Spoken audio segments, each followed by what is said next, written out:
Um, I think things can happen like that. I mean, obviously they're unexpected. We don't expect them to happen, but when they do happen, you've got to pick yourself up. You've got to go and fight, and you've got to go and be determined to try and make sure that you stay in the game. And of course, when we appear to play the bigger sides, and Leeds are a tremendous side, I'm not undermining them in any way, shape or form. I think they're absolutely brilliant.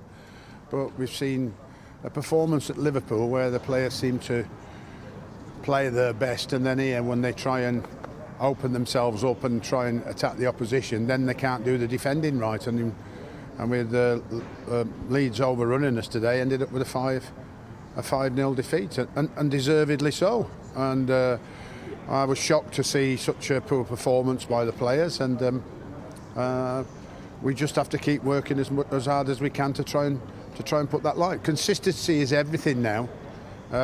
Consistent performances, and consistent in the way we play, consistent in the way we defend, and then the consistency in the way we attack. But we can't seem to get a consistency at the moment in terms of attacking and then doing the defending right. Because we had to defend for long periods of times at Liverpool, and it was difficult to attack them, we focused on that defending well, got a result. When we got the chance to break out here, then when we lost it and tried to defend, we were terrible today. So we've got to try and get that balance of transition better, and pick the players up, and get them recovered and get them going again, because life will get even more and more difficult unless we start getting better and better very quickly. And you've been back in the dressing room. Have you spoken to Romain? What's his mood like? It's a mistake. He thought the goalkeeper was there, but he should have looked before he played that ball. And obviously, bizarre goal to give away. That was the last thing we wanted. I mean, even before I came, we've been riddled with early goals, and again, this time we've given a belated Christmas present. So just when we thought we were settling down and maybe getting into the game a little bit more, we actually gift the opposition a goal this time by scoring a bizarre own goal. And things didn't start well even before the game, because Kieran Gibbs was ruled out with injury in the warm-up. Can you just tell us the extent of that injury and how bad it is? Yeah, he felt his thigh while he was warming up, so probably comes from the Liverpool game, because it was only 2 days ago, and there's still a bit of fatigue in there that he felt wasn't going to go away. So Lee Peltier came in, so at least I got the opportunity to see Lee and see what he can do. And there was an incident just before the goal, when the ball appeared to hit Pascal Struijk on his arm. There was a shout by one of your players. Have you seen that back? Do you think that was a penalty? I don't know. I haven't seen anything back at the moment. I'm more concerned not what the referee's doing. I'm more concerned about my squad of players. That's what concerns me, in making sure that they, certainly from now to the end of the year, do not dish up another performance like that. And there was another incident, I'll ask you about it anyway, when Rodrigo had his arm around Callum Robinson. I assume you might not have seen that back yet.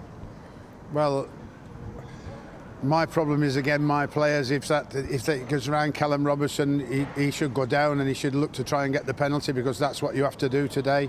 But we couldn't even score a goal today with no goalie in. So that shows you what we've been like today. It's been a dreadful evening, and me and Sammy and the rest of the staff have to get our heads down and keep into these players and keep demanding more and more from them until they start producing more consistent performances, because Liverpool was fantastic, but this was dreadful, unfortunately.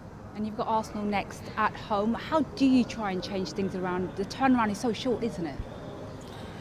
Well, one thing is January's coming up. That's the way we can change it, by bringing new players in. And I think that by what I've seen at the moment and what I've done in the past, that will freshen and help the squad to play better. Whether we can find those players or not is another matter.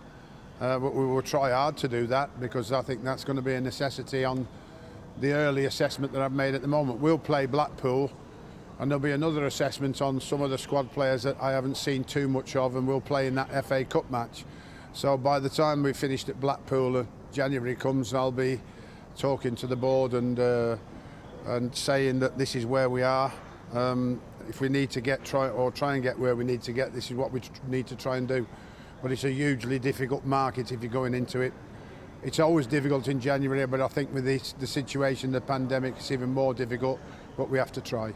And will it be up front that you'll be looking to try and reinforce? You'll find out when we find the player. Thanks, I Sam. can't say specifically where it's going to be because I'm not so sure whether, if we want what we want, where we want it, whether we can actually find it. But we'll try. Thank you, Sam. Cheers.